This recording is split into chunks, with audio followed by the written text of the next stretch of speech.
Hi everyone. It's the 24th of January 2018 in New Zealand, and I got a haircut yesterday. I actually have a zigzag in the back of my head from my 5-year-old grandson. So today I want to debunk the myth about the importance of getting the baby to the breast or to the belly within a minute after birth. As I said in the description, I've lived long enough so I actually know when most of these myths started and why and how were they promoted. A lot of the present myths that I'm dealing with now came from the natural birth movement of the 1970s. It was not the same set of goals that the natural birth movement, which was a different generation, that existed in the 1950s and the 60s. And that's where it becomes problematic, because without a doubt, we really think that what exists now has always existed. So how did this idea that you get babies to the breast immediately after birth or to the belly start? And what are the repercussions of that in terms of what I've seen at going to births for so many years? It started with this belief that birth is natural. It is. It is. It's a normal part of life. It's naturally follows pregnancy. It can take many forms. You can birth at home in a birth center in the back of the car next to a rice paddy. You can have lots of medical care and tubes and wires all over you, or it can be in the back of the beyond with nobody there but you. So birth follows pregnancy in all of its forms, from cesareans to home alone, to having good things happen, to having bad things happen. But it's natural. It's absolutely natural. But what the natural birth movement did at that time was to say it's natural, meaning that it's good, it's easy, women cope, women know what to do. And then there was tagged on, cats and cows aren't taught to birth, and therefore women don't need to be taught to birth. But women are different. Human beings are different than cats and cows. So cats and cows, basically, we have no idea. They don't have the cortex the way that we do. And so we actually don't know what they're thinking. We don't know anything about them, but we know that human beings love to be skilled and that we thrive on being skilled. So telling us right away that we don't need skills and that skills are almost interfering with the process of giving birth then makes it confusing to us as women. There's a part of us that when we're pregnant, women are going, I know I don't know how to do this, and yet we're being told, of course you know how to do it, don't worry, you'll know how to birth on the day. And on the other hand, we're thinking to ourselves, what can I do? What should I be doing? And the message from the natural birth movement since the late 80s is you don't need to do anything. You breathe all the time, you'll breathe in labor, mother knows best, you'll get into the best positions. So when I gave birth in 1970, babies in hospitals did go to nurseries. And when I gave birth in 1982, babies didn't go to nurseries. They came to us, and that was because this myth started. Now, what was interesting is Michel Audin at the first International Home Birth Conference stood up, because he's a very strong advocate of nursing colostrum, and he said, and I come from a medical anthropology background, and he said, no culture in the world, no culture in the world, no culture in the world, that means every culture, nursed directly after birth. So something about our humanity made this decision that throughout culture that we were not going to nurse after birth. And there were reasons for that, because pregnancy had to end, and there was this period of time after the birth in which there were pregnancy byproducts coming out of a woman's body. Some of it was bleeding, which in many cultures is a taboo period. Women sweat a lot, they cry a lot, they pee a lot. And cultures in their health systems, all of the diverse cultures in the health systems, made a decision that nursing right after a birth wasn't a good idea. And from my experience with women who do nurse after a birth, because people want more women to breastfeed, is that babies don't fill up. So they spend a lot of time sucking, and that causes very, very sore nipples and cracked nipples, and it becomes an aversion to nurse. So if you wait until the milk comes in, then your baby fills up, which is only about a tablespoon, and they get off the breast sooner. So when you have a baby sucking on a dry breast, you can, not always, but you can have these negative consequences that then make breastfeeding more difficult, and they're more likely to give women infections, because you open up the nipple, then you're passing thrush or a yeast infection between the baby and the mother's nipple. So the decision by natural birth advocates that we can see cows and cats nurse right away is not what humans necessarily need to do. So other mammals, yes, babies do nurse right away. But as humans, that's not necessarily what we do or may be good.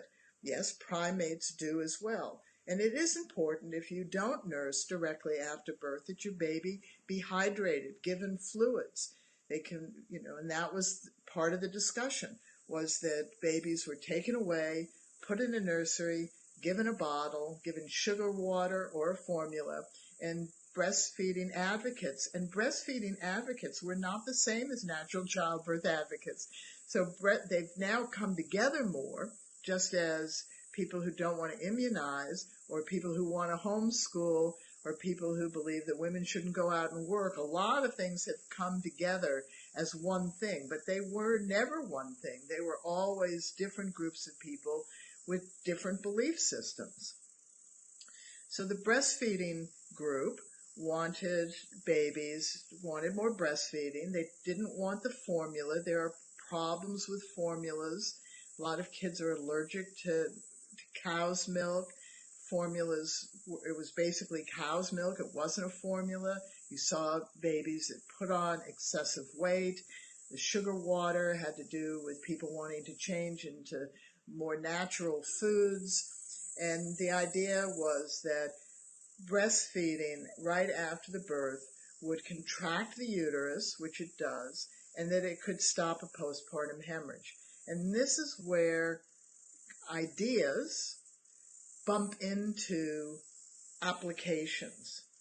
So one of the biggest dread in traditional communities, from my having been in traditional communities, and I didn't work in birth in traditional communities, but I talked to a lot of people, and we did a gathering in Zimbabwe in 1998, and we talked to traditional women from 7 cultural groups about what their greatest fears of birth were, because Zimbabwe was a World Health Organization country that required traditional midwives to recommend women come to the hospital when there were 10 problems. They identified 10 problems in pregnancy and 10 in birth, and traditional women were recommended to transport women to clinics, which became a problem anyway because the clinics were far away from the ability to get medical care. But when you strip that down and say to traditional people around the world, what are your biggest fears about childbirth? There are only 2. We can't get the baby out because both the baby and mother will die, and the woman bleeds too much. And that bleeding can be either an aggressive bleed, which does tend to stop, or a slow trickling bleed, which tends to kill women. So traditional women don't understand rehydration. That's why we see so many children in starvation situations looking so thin as well. Besides not having food, they're not being hydrated. And if mother's milk dries up because she's not hydrated, then a baby starves. So the idea was that you got a baby to the breast right away, because one was colostrum is filled with good nutrients, but colostrum exists in the early part when the milk comes in as well, and that it stops hemorrhaging. But what happens when a baby is born and a woman has labored? A lot of women, it's hard work So if you do hard work and then are expected to do something dramatically different right away, instantaneously, you have to then change your immediate focus. And so the hard work for most people in modern cultures is when the baby comes out. But go back to this fear of bleeding. We need to get the placenta out, and we need to make certain that after the placenta's out, that we're not bleeding. So when the baby is inside us, our uterus is that big. And when the placenta's inside us, our uterus is that big. And when the placenta comes out, our uterus is that big. But it has to contract down, and the contractions close off the little capillaries where the blood comes from. There's massive capillaries. And the idea that breastfeeding clamps the uterus down is a great idea. However, once a woman gives birth, then to ask her to put the baby on the breast, because a lot of babies don't have any interest in breastfeeding right away because they have gone through the process of being born. And that process of being born for most babies, if you've been at a lot of births, is that they are very quiet before the labor starts. They go into a sleepy state, and they stay in that sleepy state, and they come out in that sleepy state. And then they begin to wake up, where they have their eyes open and look at you. And some wake up, cry right away. It's quite a shock to come into this world and have to be breathing, which they weren't doing. So their little body is making this change from the journey of being born. And then you're asking them to try to nurse right away. They don't often nurse. The mother has just gone through this journey of labor, mostly because babies aren't put to the breast in a cesarean. They are held, but the end of the woman that can bleed is being managed by birth professionals, where in a vaginal birth, that end is not paid attention a lot to, because it gets coupled with the natural birth desire to have a spontaneous delivery of the placenta rather than an assisted delivery of the placenta, both of which can cause postpartum hemorrhage. But if a mother has given birth and she immediately is asked to try to put a baby to the breast, her head changes from paying attention to her body and continuing the birth of the placenta and continuing to pay attention to whether she feels she's going to bleed or not, to having to put the baby to the breast and getting it on the nipple. This causes women to stop paying attention to themselves. And what I have seen in being at births is this is one of the primary causes of postpartum hemorrhaging, is to take women's attention away from completing the birth. There is no woman who birthed on her own in the rice paddy that would really touch her baby until the placenta is out and she knew she wasn't going to bleed, and often cleans herself up before she picks her baby up. They put their babies down on the belly and they leave them there. They don't worry about it. So the first problematic thing about getting a baby to the breast is you turn the woman's attention away from her completed task, and she risks having a postpartum hemorrhage. And then you have a problem, because if she hemorrhages, she has weeks and weeks of recovery. Whereas you can put your baby to your breast at any time. Just don't fuss about it. The intention of the woman is much more important. The second reason that women bleed, the baby to the breast or the baby to the belly, is to get the baby to the belly after birth. The woman has to lie down on her back, which puts her in a horizontal position. Once she's in a horizontal position, her uterus just fills up with blood because she's no longer in a gravity plus position where the uterus is being, just by gravity coming down, it just lazily just fills up with blood. And it can just be a massive hemorrhage. And once again, the woman has to recover. So we're not going to stop people telling women get the baby to the breast right away within birth or put it on the belly. We're not going to stop that myth. But you have the ability to say to people, hold on, my baby, I'm not too worried about it right now. I have a task to do. I just want the baby to be put down on its belly and, covered. We'll watch it. Just want to get to know it. I need to finish my task of delivering this placenta, making certain that I don't bleed. And one of the best things you can do is have a good, lukewarm, room temperature oral rehydration mix with you that you begin to drink. If you have a bleed, if you bleed sufficiently in the hospital, you'll have an IV. That's replacing fluids. So you can replace your own fluids. You replace 3 times the volume you think you've lost and do it orally and right away. I have watched a lot of women who bleed being cared for by birth professionals, midwives at home and doctors in the hospitals. They ignore it and basically let it go much too long, not the bleeding. They're trying to stop the bleeding, but they're not hydrating the woman at the same time. The reason that women go into shock at a birth because they bleed is because their cardiovascular system loses fluid. That's the word, fluid. So that's why we dehydrate. We lose fluid. So get an oral rehydration formula, which is a little sweet and a little salty, doesn't matter what you use, and make up something that's 4 liters or a gallon. And just have it at room temperature if you're at home. And if you feel you're bleeding, if you think you're going to bleed, if you do bleed, just begin to drink. Don't sip, drink it. And replace your fluids. If you replace your fluids, you won't go into shock and your recovery will be very fast.